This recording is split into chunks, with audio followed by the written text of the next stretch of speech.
The lesson my father had for us was the lessons he had for our country, which is that you have to stop seeing your adversaries as enemies and start seeing them as your brothers and sisters.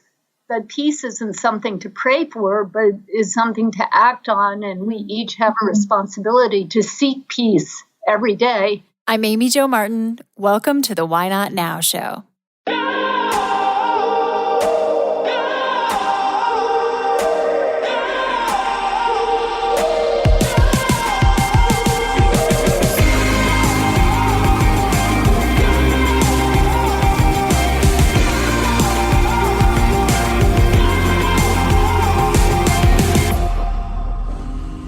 You know that thing you've been thinking about doing? Yeah, that one. Why not now? Have you ever actually taken the time to ask yourself, what's stopping me? Let's talk it through. This is your chance to give that idea the attention it deserves and take action. Each episode, I have a chat with a fascinating person, from entrepreneurs to athletes, celebrities, my parents, rocket scientists, and all walks of life. We talk through a critical time when they've asked themselves, why not now? We dissect that day or even that moment, step by step.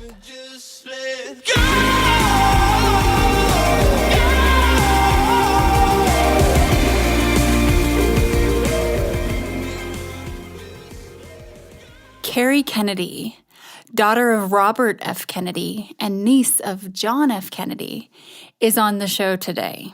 This is a pinch me moment because I have always loved learning about the Kennedy family and find them quite fascinating. The Kennedys are a why not now family. They have a legacy of doing and getting things done. For example, JFK said, "If not us, who? If not now, when?" And his brother Robert has been known to say, "Some men see things as they are and ask why. I dream of things that never were and ask why not."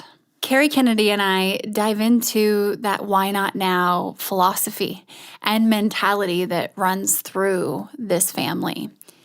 Kerry is the president of the Robert F. Kennedy Human Rights Foundation, and she's also an author. She's a human rights activist. And we talk about some of the things that happened when she was a child, that she remembers of her father and how he would instill fairness into the family and day-to-day normal things that would happen around the household, and how he had a way of navigating the situations and injecting fairness along the way. I hope this episode gets you into the mood for voting. Midterm elections are here. I hope everybody is getting out to the polls and voting, exercising your right to share your opinion, own your voice. It's not just our right, it's our responsibility to vote. We tackle the most taboo topics on the Why Not Now show. Oftentimes, you're hearing guests share things they've never shared before. In the spirit of things we don't typically talk about, you should know that the Why Not Now show is supported by Poo-Pourri, the original before-you-go toilet spray. It's magic. My friends at Poo-Pourri have literally taken the smell out of you-know-what. This pure blend of essential oils stops bathroom odor before it begins. Visit poopourri.com, and Why Not Now listeners get 20% off with code WHYNOTNOW. That's all one word. And you can hear the story about Poo-Pourri in our interview with founder Susie Batiste. That's Why Not Now episode 28. Poo-Pourri is also available at Target.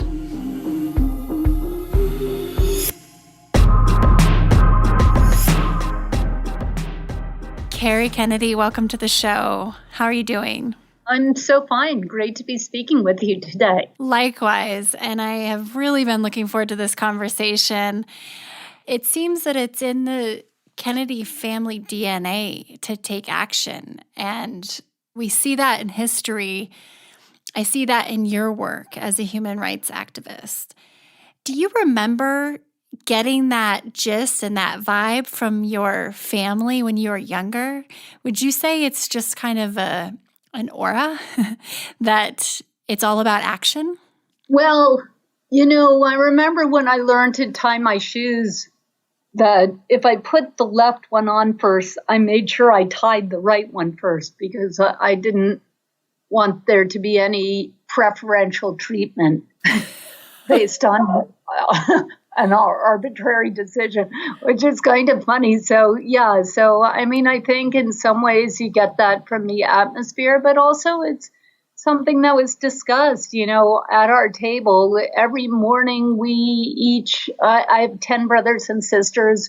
We each had to read an article in the paper. As soon as you could read, you were responsible for it. And then at dinner, my parents would go around the room and asking everybody what they read. You couldn't repeat something that somebody had already said. And then a discussion would ensue about our thoughts, our reflections on whatever was going on in our country.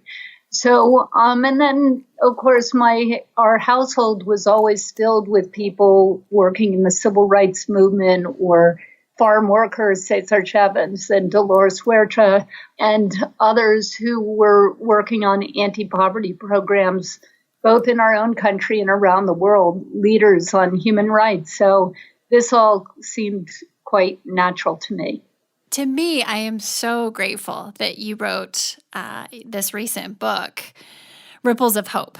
And I was born in 1979, and I didn't know too much about your father until doing more of a deep dive into his story and watching documentaries and, different series and reading, talking to my parents more.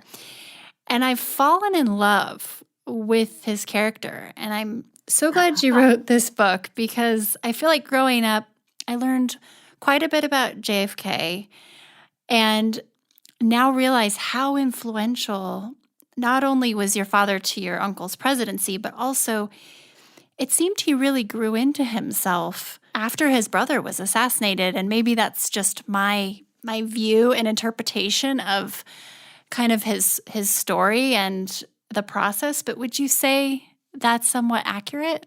It's a common kind of view of him. I think there's some truth to it. Well, let me just put it this way. I think that Daddy loved his brother and was very, very committed to everything that Jack was trying to do for our country and for our world. And when his brother died, my father was not afraid of grief.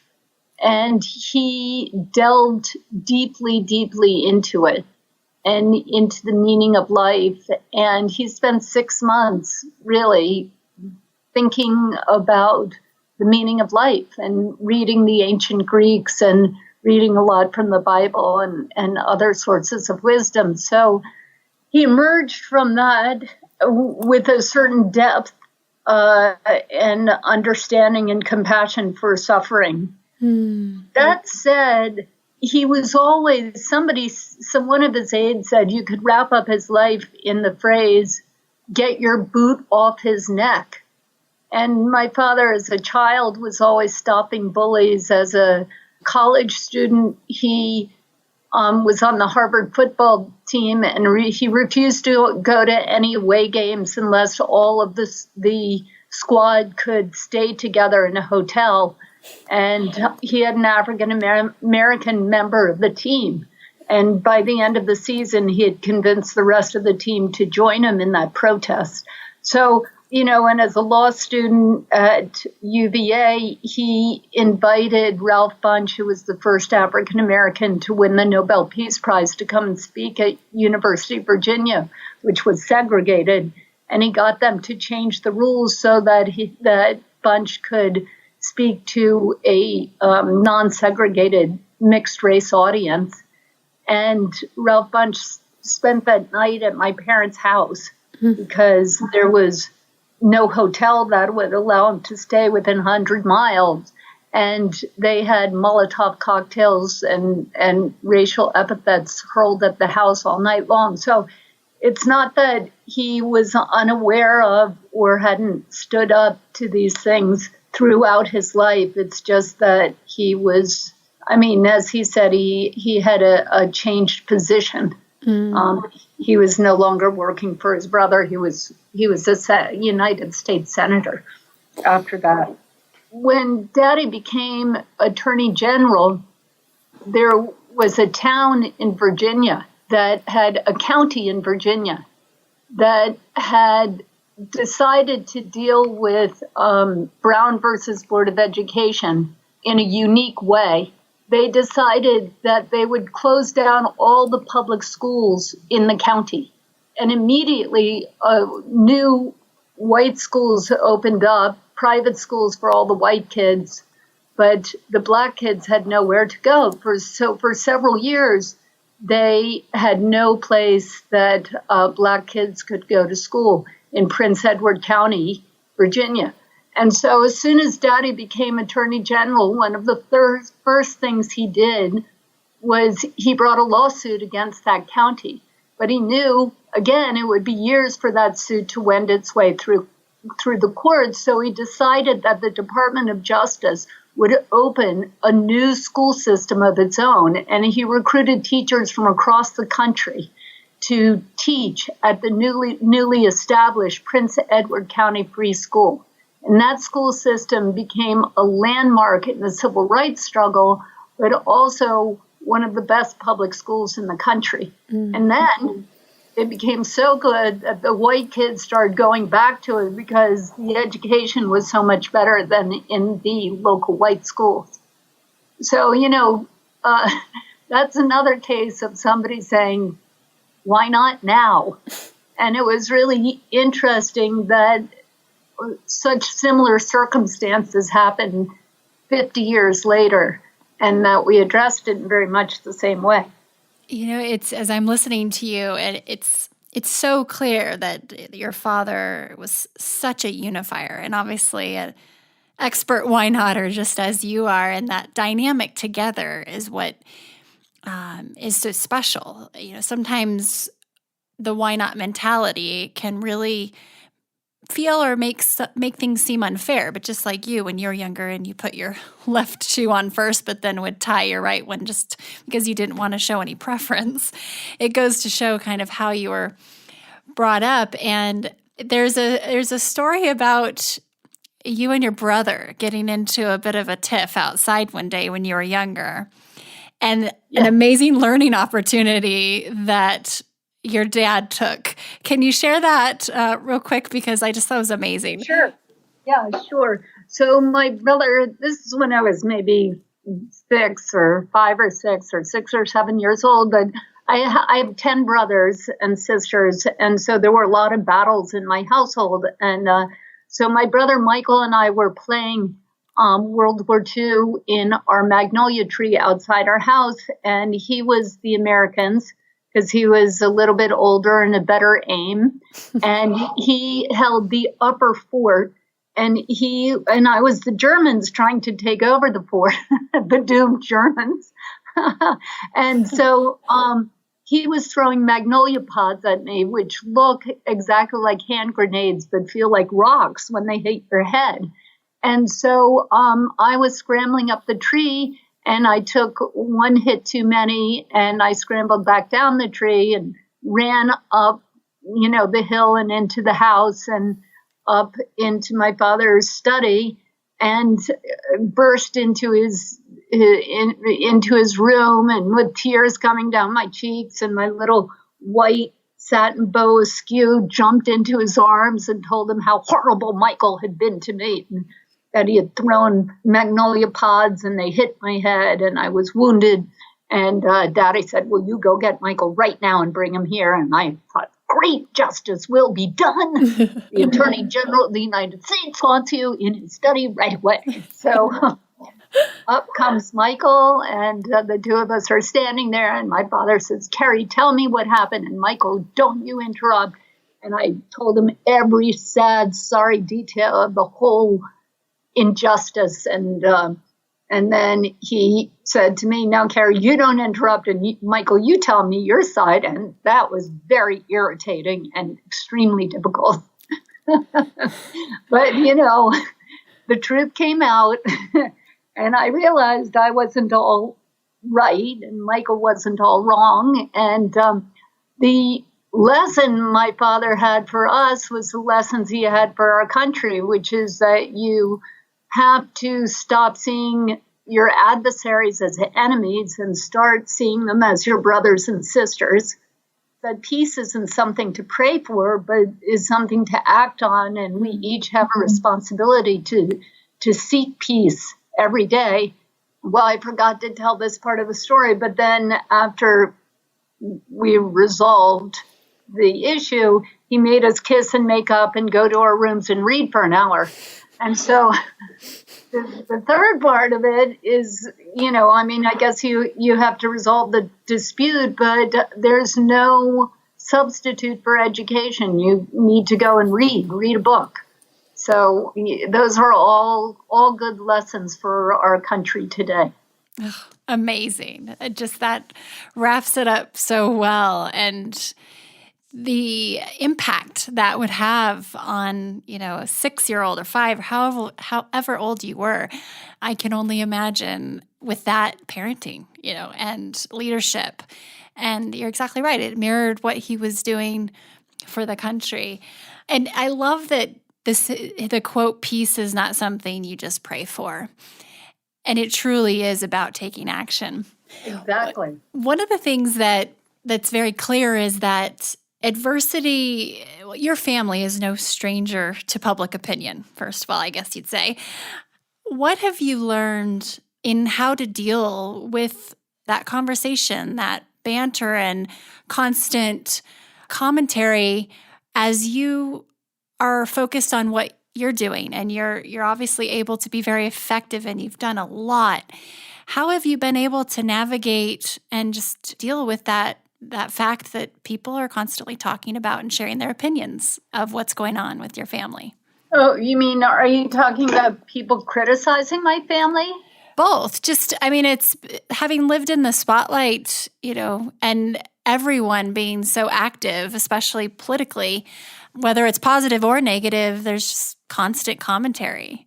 The truth is that that's sort of going on in a separate universe, and your own universe is actually what's for breakfast this morning.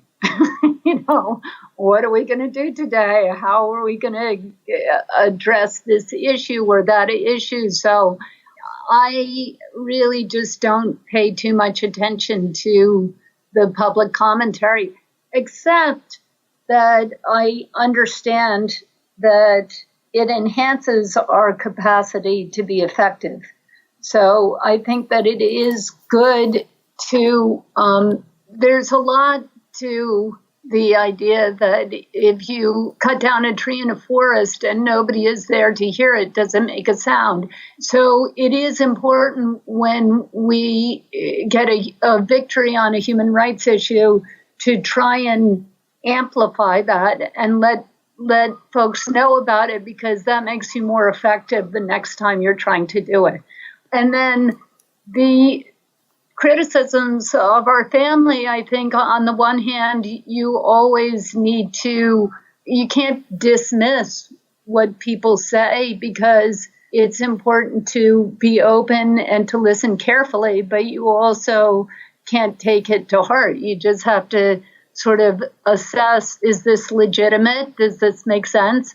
Does this mean I should change course? Or is this not something that I need to pay a lot of attention to? So that's sort of on a case-by-case basis. Most of the time, I don't really pay too much attention because there's just more urgent and important things to do. I love that. I appreciate you sharing that. And I've taken some notes here, and just the first response of, well, that's in a separate universe. One of the reasons I asked the question is that so many of our listeners, they spend a lot of time in social media, whether that's to grow their business, it's to share their voice and what they believe in. And obviously it's kind of open commentary and it's an open forum online. And some of the things you said, I think, can really be helpful to those who do spend time in that space of, well, A, that can be considered a separate universe. Also, the fact that you mentioned that at times that enhances your capacity to be effective because of the increase of awareness and education that brings forth to what you're doing. So there is a positive side, of course, and then the feedback loop of evaluating what is useful or not and discarding what isn't. Exactly. So I really appreciate that. We're going to take a quick break and we'll be right back. I am looking for someone to mentor. So I've partnered with Bumble Biz to find the right match. You hear me talk about mentorship all the time on this show because my mentors have been massively critical in helping me navigate my windy career path and my life. And I want the same for you. I want you to have access to a mentor just like I've had. So I want to connect with you on Bumble Biz. You're probably familiar with Bumble for dating or even Bumble Friendship, known as Bumble BFF. Well, Bumble Biz is career-focused. It's stacked with business opportunities, and it's a smart way to expand your network. I'm on the app now, and I will be picking someone to match up with for a mentorship in the very near future. So if you're interested in getting some guidance and spending one-on-one time with me, download Bumble and switch your mode by pressing the logo at the top and move into Bumble Biz. So try it now, because if not you, then who? And if not now, then when? Why not now? And if you're not familiar with Bumble, put them on your radar. I have had a crush on this brand since the early days, and I'm thrilled that we are taking things to the next level with this partnership. Hi, everyone. If you are digging this podcast, please subscribe, rate, and review on iTunes. It just takes a moment, and it means a ton to us. Also, after recording more than 100 episodes, I've created a bit of a cheat sheet on the top 5 things I've learned from renegades and how they get from idea to action, from dreaming to doing. I will email you the downloadable PDF when you subscribe to my newsletter. Just head to amyjomartin.com and click on Connect with Me. So in your book, you interview so many incredible, innovative people, from Barack Obama to Bono, George Clooney, Tony Bennett.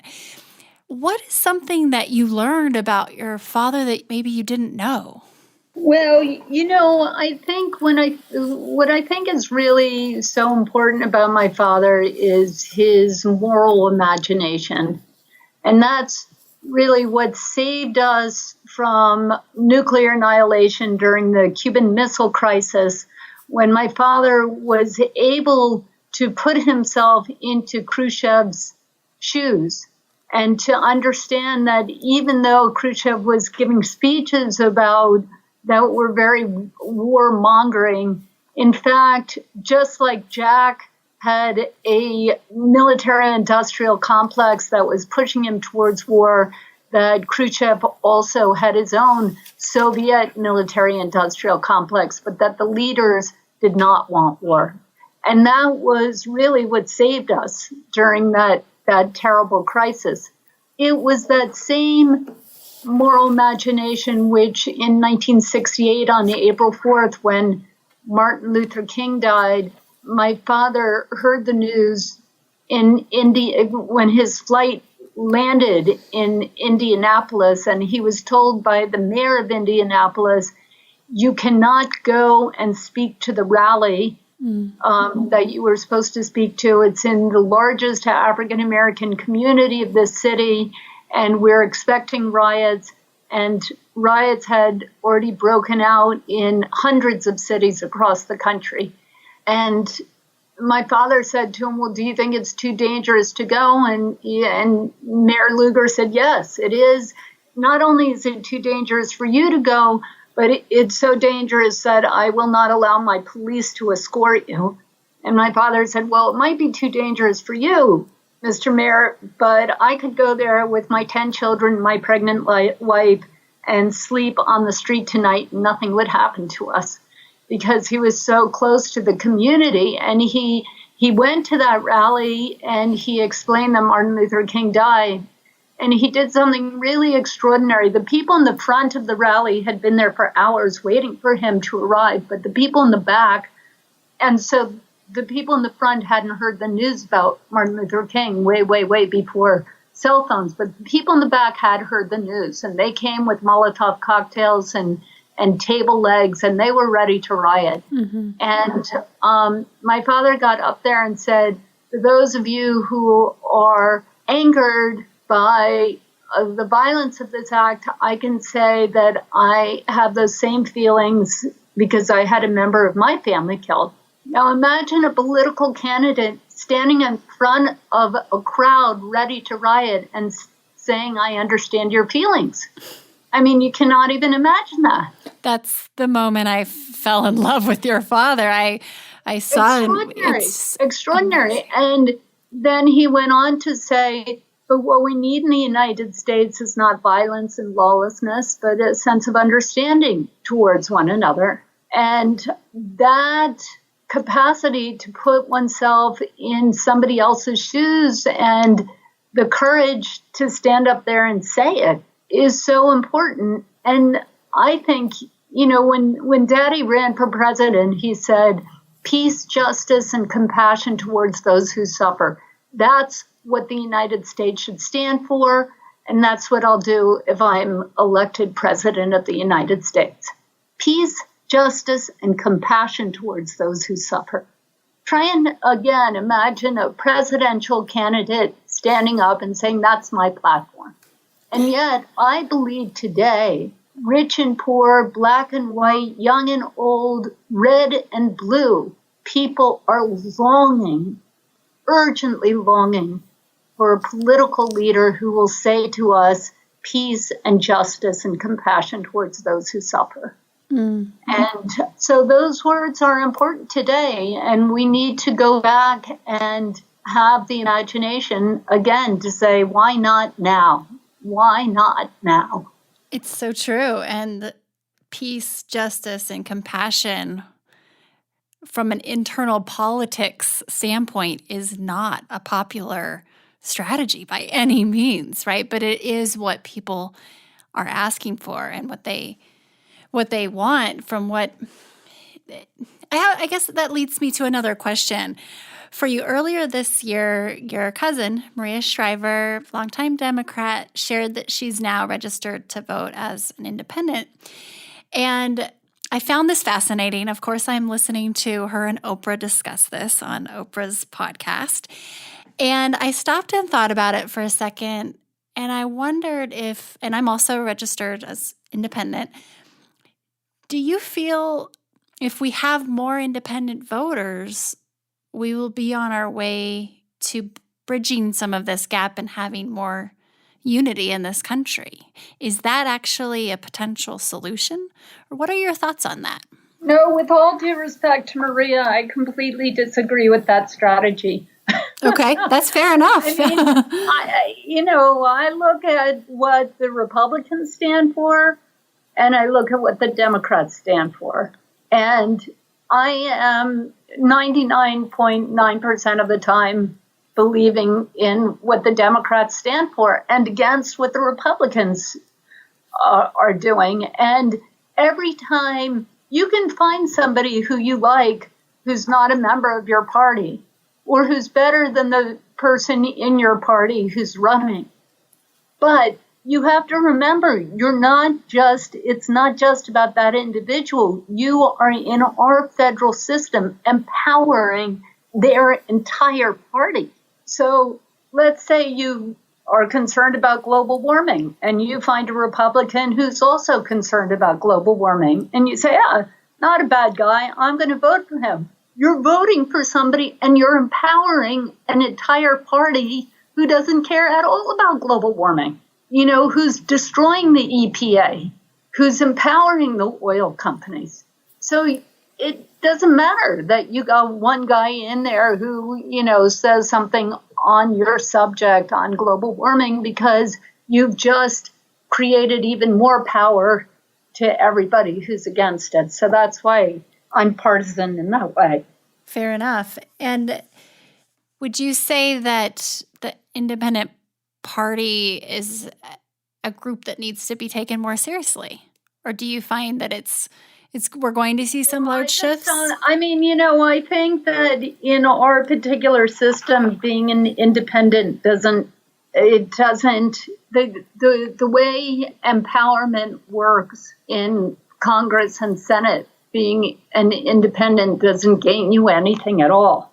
So the spoils go to the party, not to the independents. Interesting. So I don't think that is, I think that it's not very strategic to decide to do that.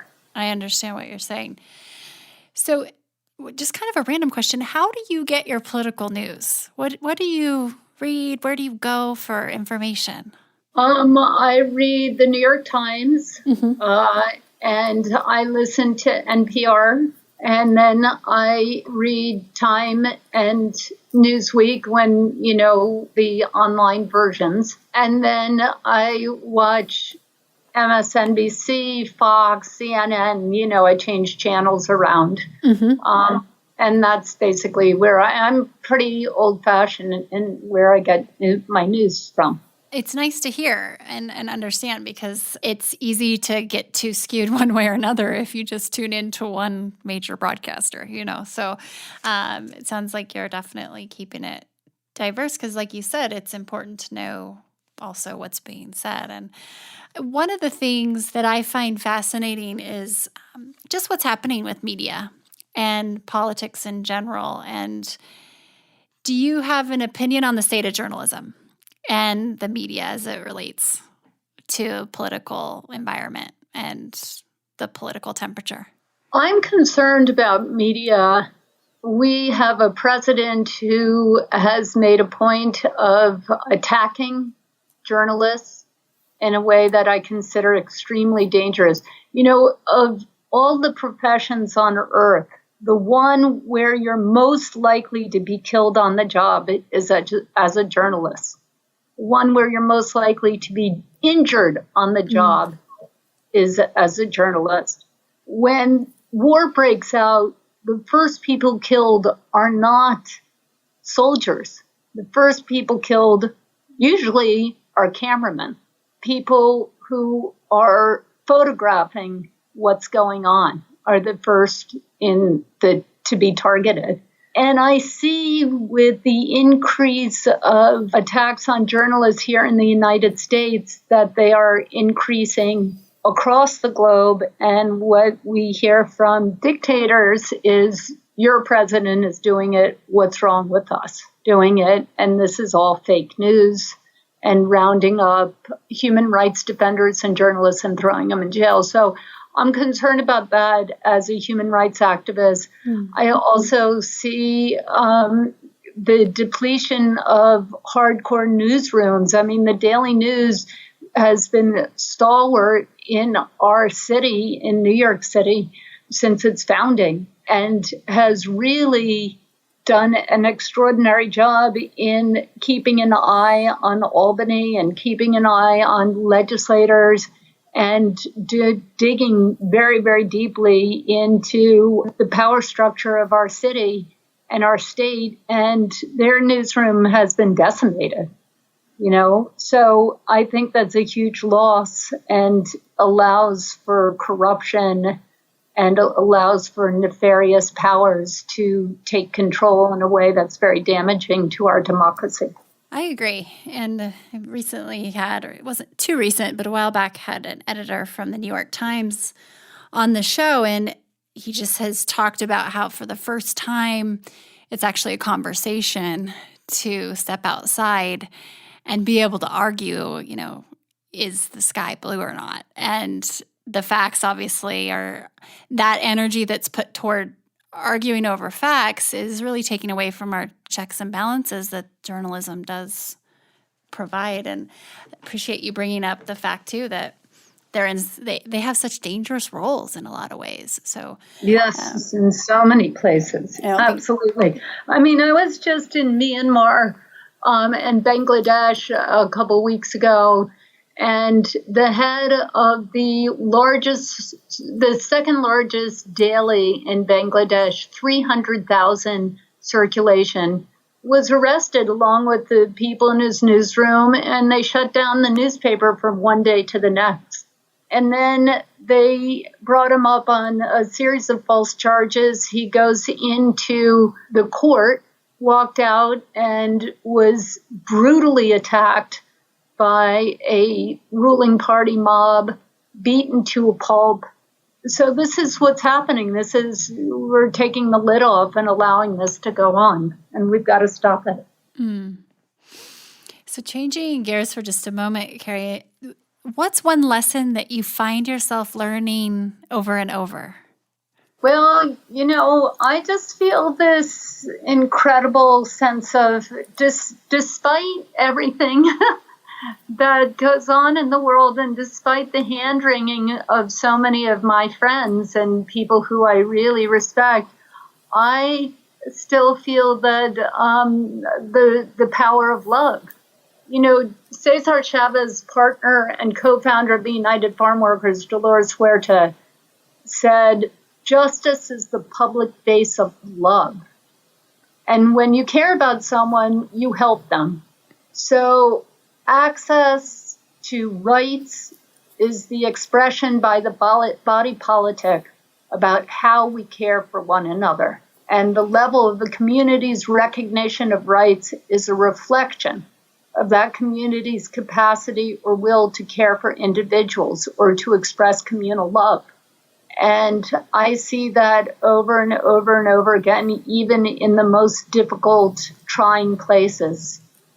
I see people standing up with love for one another, with love for those who might otherwise be considered enemies, and saying we are going to stand together and we are going to fight for justice and fight for peace and fight for love.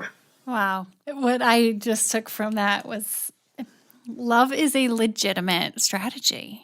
It just truly is. And it's not it's really the only strategy that's successful in the end. You're exactly right. Thank you for the correction there. It's especially the way you articulated it. It's just so true. So a few rapid fire questions here, and then I'll let you off the hook. What is your all-time favorite book? Knowing that you read so much when you grew up too. My all-time favorite book. Oh my gosh. Well, I have so many. It's like asking you to choose your favorite child, probably.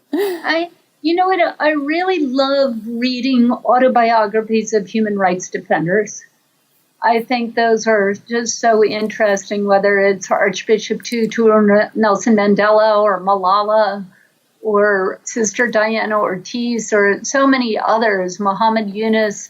I love reading about how did people who are the heroes of our world, how did they grow up? How did they learn to stand up? What did they do when they were confronted by difficult decisions?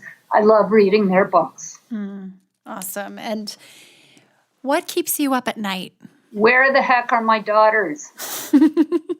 Did I calculate right? Are they very early 20s? Like every mother. Oh, yeah. That's the big thing. There you go. No, I mean, I'm like all parents. I think about my kids. I think about my nieces and nephews. I think about the world we're handing to them. I worry about my country, the direction that we're headed in.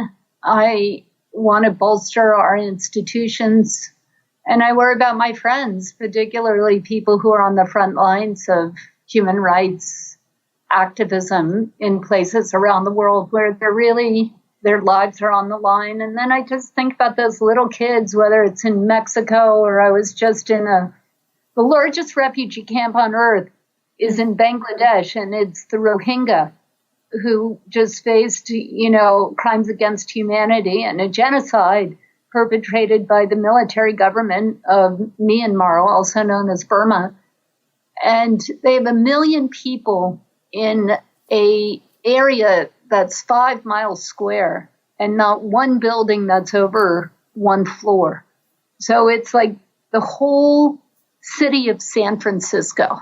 and with almost no access to higher education. There's almost no access to high school education.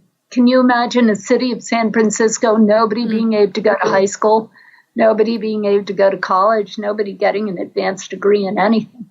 So it's really, really tough. And I think about those kids a lot. Yeah, you have a frontline view of so many things, and you're doing such important work. And, as the president of the Robert F. Kennedy Human Rights, what's something people can do to help support you, even if it's from afar? Well, of course, you can go onto our website. You can send contributions. That's what we live off of. Without contributions, we can't work. So that's one thing. Two, we have a human rights education program called Speak Truth to Power, and you could bring that into your schools or into your school system. It's taught kindergarten through law school, and we love people to do that. And then third, you can choose an issue, look at a social justice issue that's impacting you or your community, and get involved with it. Learn as much as you can. Figure out who is active on that. Talk to members of your own community. Think about what your community needs and most, whether it's a better education system or an end to cash bail, and get involved. Create change. Go out there and ask why not now and make it happen now. There you go. And thank you for sharing that. And the tactics too of literally, those are some things that you can do if you're inspired by these stories. And I think we all are. And a final question for you, Kerry, what advice would you give to your younger self? What advice would I give my younger self? I guess I'd just say, it's going to be great. Just know it's all great. Everything's going to be great. You're going to be fine. The work's going to get done. And life is so fabulous. It's such an enormous gift. Appreciate every moment of it. Have fun. And that's a great place to wrap up. Thank you so much for your time and the important work you're doing and have been doing for so many years. And we'll continue to follow along and support you. Kerry, thank you. Okay, thank you. Take care.